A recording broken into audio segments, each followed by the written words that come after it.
नाज़रीन आदाब, अली वारसी एक मर्तबा फिर नया दौर के प्लेटफ़ॉर्म से आपके सामने आज की ताज़ा तरीन और अहम तरीन खबरों के साथ हाज़िर है। और सबसे पहले हम आज हामिद मीर साहब की खबर पर चलेंगे, जो कि खुद खबर बन चुके हैं एक सहाफ़ी से। और पहले वो इस वजह से खबर बने थे कि उन्होंने कोई बहुत बड़ी-बड़ी बातें कर दी थी पिछले जुम्मे को। उसके बाद वो इस वजह से खबर बने पिछले पीर को कि जब क्योंकि उनके ऊपर जो है वो पाबंदियाँ लगा दी गई थी। और इस मंगल को वो इस वजह से खबर बने कि उन्होंने माफ़ी माँग ली है। जी हाँ, हामिद मीर साहब ने जो कुछ कहा था, उसके बाद उन्होंने माफ़ी माँग ली है। हामिद मीर साहब ने जो कुछ कहा था मैं उसको दोहराऊँगा नहीं, क्योंकि पाकिस्तान के लिए अच्छा नहीं है कि मैं उन बातों को दोहराऊँ। लेकिन जो कुछ उन्होंने कहा था उसके अंदर कुछ इदारों के खिलाफ बातें थी। और हामिद मीर साहब जो हैं उन्होंने सख्त किस्म की बातें कही और कुछ सख्त किस्म के जुमले जो थे वो बहुत ज़्यादा कुछ जो है वो हद से ज़्यादा हो गया उनके ख़्याल में, कुछ लोगों के ख़्याल में। जिसके बाद हामिद मीर साहब जो हैं उनकी जियो टीवी के साथ जो है वो ताल्लुकात खराब हो गए। जियो टीवी के साथ ताल्लुकात क्या खराब हुए, जियो टीवी ने उनका प्रोग्राम बंद कर दिया। बाद में हामिद मीर ने बतूल राजपूत को इंटरव्यू देते हुए कहा कि जियो इंतज़ामिया जो भी कहे, हकीकत ये है कि उन्होंने मुझे निकाल दिया और मेरा चैनल से प्रोग्राम बंद कर दिया है। लेकिन हामिद मीर साहब जो हैं उन्होंने बिलाखिर आज आरआईयूजे और नेशनल प्रेस क्लब जो है, इन दोनों की एक कमेटी थी, उसके सामने बात की है। और उसमें बात करते हुए उन्होंने ये कहा है कि उन्होंने जो है वो एक मुकम्मल तौर पर एक यू टर्न लेते हुए जो कुछ उन्होंने पहले कहा था, उससे मुख्तलिफ बात की है। और उन्होंने कहा है कि मेरे से गलती हो गई, म मेरे को मुझे जो है वो ये बातें नहीं करनी चाहिए थी। और मैंने जो कुछ कहा वो इस नीयत से नहीं कहा था कि किसी की दिल आज़ारी हो, लेकिन कुछ लोगों को तकलीफ पहुँची है, जिसकी वजह से मैं समझता हूँ कि ऐसा नहीं होना चाहिए था। तो मैं अब जो है वो इसके लिए माफ़ी माँग रहा हूँ।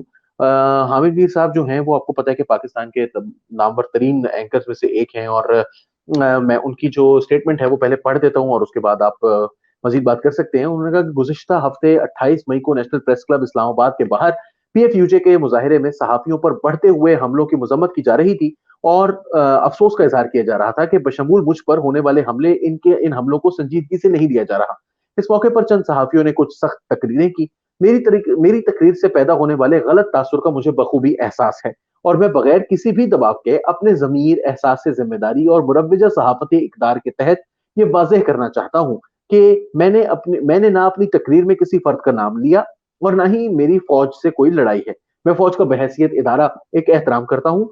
मैंने सियाचिन से लेकर लाइन ऑफ कंट्रोल तक और फाटा से बलूचिस्तान तक फ़ौजी भाइयों की कुर्बानियों को बहुत करीब से देखा है और इनकी कवरेज को बाइसे फ़ख्र समझा है।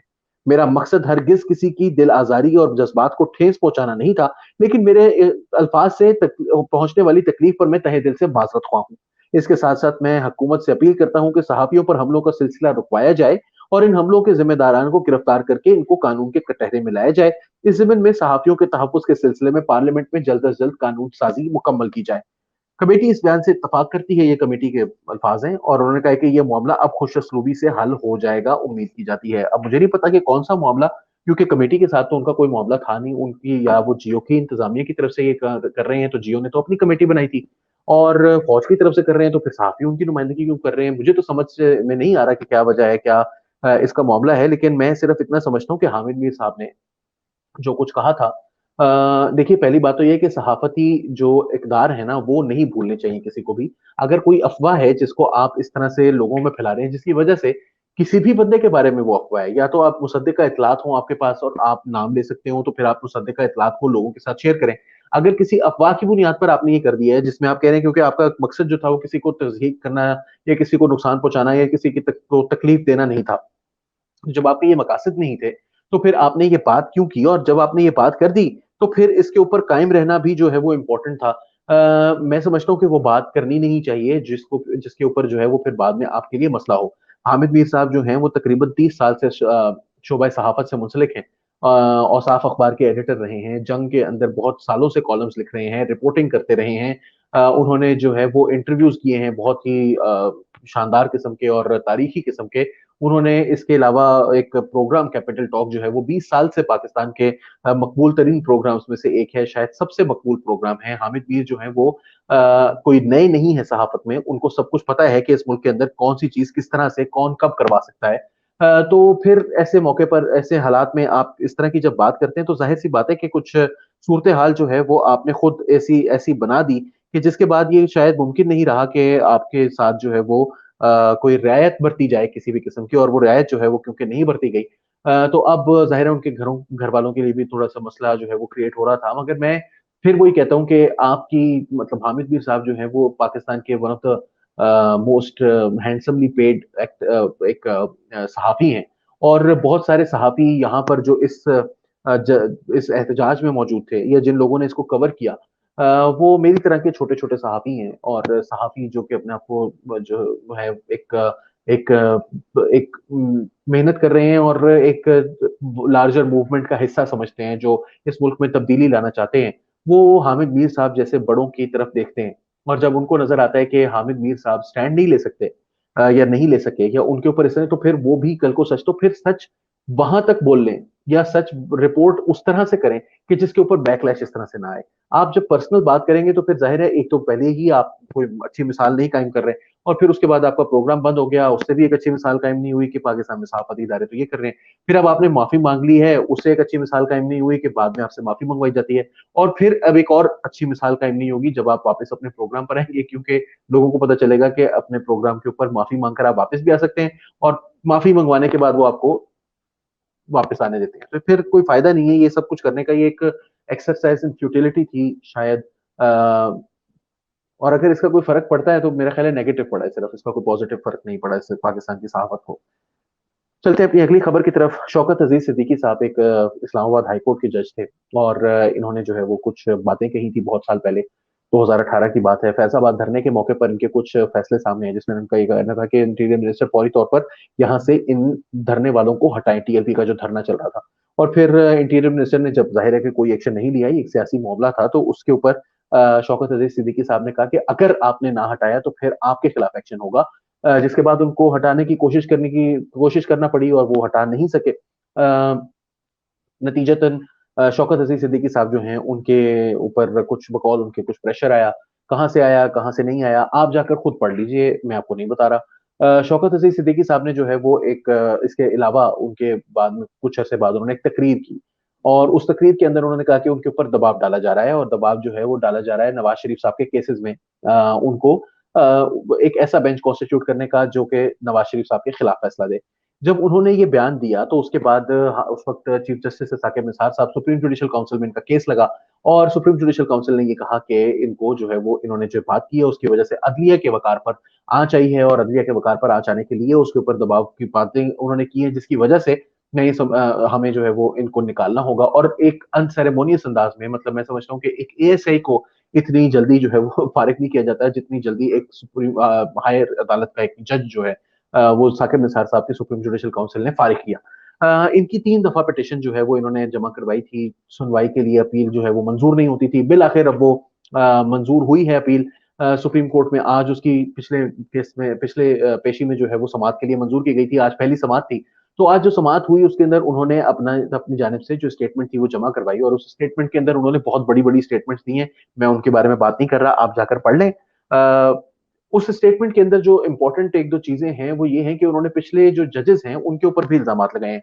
वैसे तो उन्होंने वो बातें भी दोहराई हैं, जो उन्होंने अपनी तकरीर में कही थी, जिसकी वजह से उनको निकाला गया था। लेकिन अब उन्होंने साकिब निसार और आसिफ सईद खोसा, जो 2 साबिक चीफ जस्टिसेस हैं, उनके बारे में बात की और उन्होंने कहा है कि ये दोनों मुझे वैसे ही निकालना चाहते थे। मैं साकिब निसार के बारे में और आसिफ सईद खोसा साहब के बारे में मेरे भी कोई अच्छे व्यूज़ नहीं है, लेकिन शौकत अज़ीज़ सिद्दीकी साहब के बारे में भी मेरे कोई बहुत अच्छे व्यूज़ नहीं है। बात ये है कि शौकत अज़ीज़ सिद्दीकी साहब जो हैं, वो एक ऐसी शख्सियत है जिन्होंने पाकिस्तान के अंदर एक गंदा प्रेसिडेंट सेट किया जब उन्होंने फैसला दिया बतौर इस्लामाबाद हाई कोर्ट के जज के जिसमें उन्होंने ये कहा कि अहमदीज जो हैं उनके जो है वो उनकी लिस्टें बनाई जाएं कि वो कौन-कौन से सरकारी इदारों में ये एक नाज़ी किस्म की हरकत थी जिसके अंदर आप जो है वो एक पर्टिकुलर कम्युनिटी को मार्जिनलाइज़ करने के लिए उसके नामों की लिस्ट बनवाते हैं। क्या पाकिस्तान में तमाम सरकारी इदारों के अंदर शियाज़ की लिस्ट है? क्या सुन्नीज़ की लिस्ट है? क्या बरेलवियों की और देवबंदियों की और अहले हदीस की और दीगर जो कम्युनिटीज़ हैं उनकी लिस्ट्स हैं।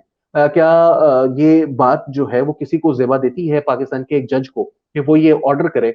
तो ये क्या हिटलर लेवल का काम नहीं था कि जो नाज़ी काम करते थे कि वो यहूदियों की जो है वो लिस्टें बनाई जाएँ और फिर यहूदियों के हाथों पर जो है वो एक बैंड लगाया गया था जिसमें एक डेविड स्टार बना हुआ था और जिस तरह की हम बातें करते हैं उसी तरह की उस मुआशरे के अंदर एंटी-सेमिटिज़्म था जिस तरह का पाकिस्तानी मुआशरे के अंदर अहमदियों के खिलाफ एक दुश्मनी का जो एक और नज़रिया है, तो बिल्कुल उसी तरह का वहाँ पर वो था। तो ये जिस तरह की उन्होंने ये फैसला दिया मैं उसके भी खिलाफ हूँ। लेकिन क्या इस तरह से जजेस को निकाल देना चाहिए? क्या जजेस की जो अ एक उनके उनके ऊपर जो प्रेशर है, उसको चीफ जस्टिस को ये करना चाहिए था उस वक़्त के चीफ जस्टिस को कि उस प्रेशर का कुछ करते या फिर ये करना चाहिए था कि जज को निकाल कर बाहर फेंक दें।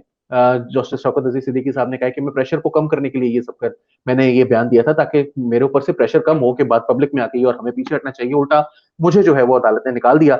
इस पर अतः उमर अता बंदयाल साहब जो हैं वो नाराज़ हो गए, उन्होंने कहा कि आपने नाम लेना शुरू कर दिए हैं, आपने नाम नाम लेने पर जो है वो पाबंदी है, नाम नहीं लेने। नाम किसी का भी नहीं लेते, नाम लेना बुरी बात है। उन्होंने कहा कि नाम क्यों गिनवा रहे हैं आप और हमने तो आपसे जो है वो आपसे बात की थी कि तुम अब वो शुरू हो गया तो फिर उसने जो है वो कहा कि मैं किसी भी तरह से जो है वो करप्ट नहीं हूँ और इस पर उमर अता बंदयाल साहब ने भी कहा कि आपके ऊपर करप्शन का कोई इल्ज़ाम नहीं है, इसमें कोई शक नहीं है। शौकत अज़ीज़ सिद्दीकी साहब ने कहा कि मेरी पूरी फैमिली बावजूद तमाम तर प्रेशर्स के पाकिस्तान में ही मुकीम है, तो आप जो है वो मेरे ऊपर ये इल्ज़ाम नहीं लगाया जा सकता कि मैं कोई जो है वो पाकिस्तान से बाहर असाइलम लेने के लिए ये सब बातें कर रहा था या मैं कोई आप किसी को नुकसान पहुँचाने के लिए या कोई माली फ़ायदा हासिल करने के लिए कर रहा था, जिस पर उमर अता बंदयाल ने इस बात को तस्लीम किया।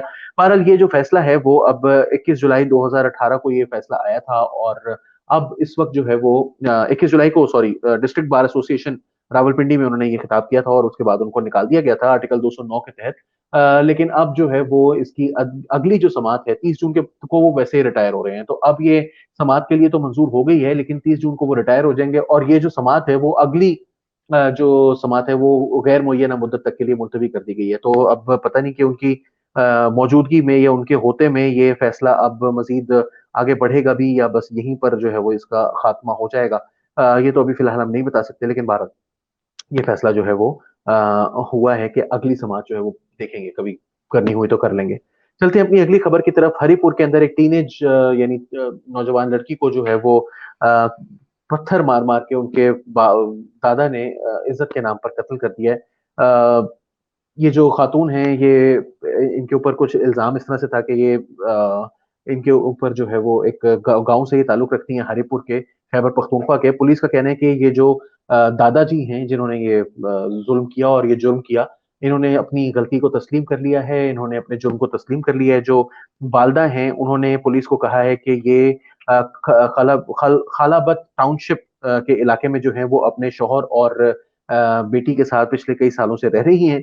और उन्होंने कहा है कि उनके जो ससुर हैं यानी बच्ची के दादा वो अपनी उनकी बेटी को 2 दिन पहले लेकर गए थे और अगले दिन उन्होंने जो है वो बताया कि वो किसी के साथ किसी बंदे के साथ भाग गई है और इसके बाद जो है वो अफ़सोस का इज़हार किया कि मैं उसको रोक नहीं सका। और जब उन्होंने थोड़ा-सा इसके बारे में गौर किया, पता किया तो पता चला कि वो दादाजी जो थे उन्होंने उनको मार के और जो बॉडी थी उसको दफना दिया था कानीकोट गाँव के अंदर और ये कंप्लेंट जो है वो उन्होंने कहा है कि कंप्लेनेंट जो हैं उन्होंने कहा है कि मोहम्मद यासीन साहब जो हैं वो उनकी बेटी के कातिल हैं।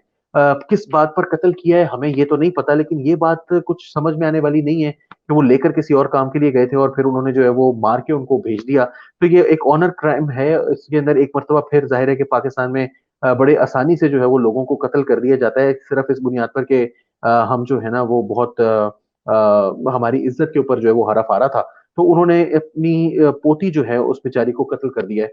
क्या कहा जा सकता है? मैं यही कह सकता हूँ कि शर्म से सर झुक जाता है और शर्म से सर झुकाने के लिए एक और केस भी है, शेखुपुरा के एक वालिद साहब जो हैं उन्होंने अपनी 5 साला बेटी का कई साल तक रेप करने के बाद वो आज पकड़े गए हैं। पंजाब के शहर शेखुपुरा के इलाके हाउसिंग कॉलोनी में एक दिल दहला देने वाला वाक़या पेश आया, जहाँ एक दरिंदा सिर्फ़ बाप अपनी ही कमसिन बेटी के साथ 5 साल तक ज़्यादती करता रहा। तफ़सीलात के मुताबिक मुल्ज़िम वकास पेशे के एतबार से वकील है, जिसने 17-18 साल कबल शादी की थी। इसकी पहली शादी से 5 बच्चे पैदा हुए, जिसमें सबसे बड़ी बेटी की उम्र इस वक़्त 16 साल है। बच्ची की माँ और मुल्ज़िम की बीवी की जानिब दर्ज करवाई गई एफआईआर के मतन के मुताबिक बच्ची से के दरिंदा सिर्फ बाप ने अपनी सबसे बड़ी बेटी को 5वीं जमात से ज़्यादती का निशाना बनाना शुरू किया, जबकि अब ये बच्ची जो है वो 10वीं जमात में है। बच्ची ने बयान दिया कि मेरे पापा मेरे साथ जबरी तौर पर ज़्यादती करता था और धमकियाँ देता था कि अगर किसी को बताया तो जान से मार दूँगा। बच्ची ने ये बात अपनी माँ को बताई तो माँ ने यही बात अपने हकीकी भाई को जाकर बताई। माँ के बयान के बाद जब हमने मिलकर इससे मुतालिक पूछा तो इसने हमें भी धमकियाँ देना शुरू कर दी और डर के मारे खामोश हो गए। लड़की की माँ ने बताया कि एक दिन मैं किसी ज़रूरी काम के सिलसिले में घर से बाहर गई। जब वापस आई तो कमरे से शोर की आवाज़ आ रही थी और मैं जल्दी से कमरे में दाखिल हुई तो देखा कि मेरा शौहर अपनी बेटी के साथ ज़ना बिल जबर कर रहा है। जो मुझे देखकर जल्दी से कपड़े पहनकर धमकियाँ देता हुआ घर से बाहर निकल गया। मुलजिम की बीवी ने एफआईआर में कहा कि साइला की बेटी से हकीकी ज्यादती वालिद कर रहा था जो इनकी बर्दाश्त से बाहर है, लिहाजा मुलजिम को सख्त से सख्त सजा दी जाए। मुलजिम की बेटी ने पुलिस को कुछ वीडियो सबूत भी फराहम कर दिए हैं। पुलिस ने मुकदमा दर्ज करके मुलजिम को गिरफ्तार कर लिया है, जबकि केस की मजीद कार्रवाई जारी है। कोई वईद नहीं है अगर पाकिस्तान की वकला कम्युनिटी है, वो इस बंदे के फेवर में आकर और कहे कि ये सारे के सारे इल्जामात जो हैं वो गलत हैं। अगर गलत इल्जामात हैं तो ज़ाहिर है वो भी होने चाहिए, लेकिन इसकी प्रॉपर इन्वेस्टिगेशन जो है वो होना ज़रूरी है और हमें ये बात याद रखनी होगी कि सबसे ज़्यादा जो खतरा है बच्चों को, वो बच्चों के करीब-तरीन रिश्तेदारों से है। ज़्यादातर केसेज़ में जो करीब-तरीन रिश्तेदार जो घर के अंदर मौजूद हैं, जिनसे आप एक्सपेक्ट नहीं कर सकते कि वो इस तरह कर सकते हैं अपने बच्चों के साथ या घर के अंदर मौजूद बच्चों के साथ, सबसे ज़्यादा खतरा जो है बच्चों को उनकी ज़ात से होता है। तो सबसे पहले आप अपने अलावा किसी के ऊपर ट्रस्ट ना करें और बच्चा जो है उसको इतना कॉन्फिडेंस दें कि हर हाल में वो हर बात आकर अपने पेरेंट्स को बताए और यहाँ पर तो बाप ने ये हरकत की है। आई आई नो कि मैं भी एक बाप हूँ और मुझे भी पता है कि कोई भी शख्स जो है वो ये नहीं कहेगा कि पाकिस्तान में ये रैंपट है, हर बंदा जो है वो इस तरह से कर रहा है या बहुत सारी बड़ी तादाद में। लेकिन आप किसी के ऊपर भी ट्रस्ट नहीं कर सकते। बच्चों के हवाले से बहुत कॉशियस होने की ज़रूरत है। इसका मोहम्मद अली जो बॉक्सर थे उन्होंने एक मर्तबा वो किसी और कॉन्टेक्स्ट में बात कर रहे थे तो उनसे कहा कि जी आप क्या तमाम सफेद फार्म लोगों के बारे में ये समझते हैं कि वो कालों के दुश्मन है? तो उन्होंने कहा कि भाई मेरी बात सुने, अगर मेरे घर के बाहर 10,000 साँप हैं, मैं 10,000 सफेद फार्म नहीं कह रहा, 10,000 सांप हैं, उनमें से मुझे पता चल जाए कि 9,000 सांप जो हैं, वो पेट भरा हुआ है उनका, वो मुझे नहीं मारने के लिए आ रहे हैं। 1,000 सांप जो हैं, वो मुझे मार सकते हैं इनमें से उनका, लेकिन मुझे नहीं पता कि वो कौन से 1,000 सांप हैं। तो क्या मैं दरवाज़ा खोल दूँगा अपना कि ये 10,000 के 10,000 सांप मेरे घर के अंदर आ जाएँ या मुझे दरवाज़ा बंद कर लेना चाहिए? तो मेरा ख्याल है हम सबको जवाब पता है कि हम किसी भी सांप के ऊपर भरोसा नहीं कर सकते। इसी तरह हम किसी भी इंसान के ऊपर भी भरोसा नहीं कर सकते। लिहाज़ा आप लोगों से ये इल्तमास है कि किसी पर भरोसा किए बगैर अपने बच्चों को ये कॉन्फिडेंस दें कि वो हर हाल में आके आपको बताएँ और जब कभी भी वो बताएँ, उन बच्चों के ऊपर ट्रस्ट करें और उनकी मदद करने की कोशिश करें। उनको वहाँ से किसी भी तरीके से निकालने की कोशिश करें। ये मसले का हल नहीं है कि आप खामोश हो जाएँ। ये मसले का हल नहीं है कि आप जो है वो किसी धमकी से डरकर खामोश हो जाएँ। आखिर आपको पुलिस के पास जाना पड़ा, आखिर पुलिस को एक्शन लेना पड़ा। आज से 11 साल पहले ये वाक़या हो सकता था। कम से कम एक बच्ची की जो ज़िंदगी है वो बेहतर तौर पर बच सकती थी। जब बच्ची 5वीं क्लास में थी, जो अब 10वीं क्लास में है, वो 5वीं क्लास में उसके बारे में पता चला कि उसके साथ ये सब कुछ हो रहा था। अगर 5 साल पहले ये फैसला कर लिया जाता कि अभी जाकर पुलिस में ये खबर देनी है, तो वो बच्ची जो 5 साल से इस अताब का शिकार है, इस अज़ाब का शिकार है और जो उसकी छोटी बहन अब इस मुसीबत से गुज़री है और ट्रॉमाटाइज़ है, अल्लाह उसको जो है वो किसी तरीके से रिहैबिलिटेट करने की उसको हिम्मत अता करे उस बच्ची को और उसके इर्द-गिर्द के लोगों को कि वो उसकी हिम्मत बढ़ा पाएँ। लेकिन क्या ये सारे के सारे चीज़ें अवॉइड नहीं हो सकती थी अगर पहली मर्तबा में पुलिस के पास चले जाते? खुदा का वास्ता है कि अपने बच्चों की केयर करें। ये दरिंदा सिर्फ़ मुआशरा है, लेकिन इसको ठीक करना जो है, वो सिर्फ़ एक ही तरीका है और वो ये है कि हम कानून का कम से कम कानून पर भरोसा करें और कानून नाफ़िज़ करने वाले जो हैं, उनसे भी गुज़ारिश है कि खुदा का वास्ता है लोगों के अंदर इतनी जो है वो कॉन्फिडेंस बिल्ड करने की कोशिश ज़रूर करें कि वो आपके ऊपर एतबार कर लें। अली वासी को नया दौर के प्लेटफ़ॉर्म से इजाज़त दीजिए। आदाब।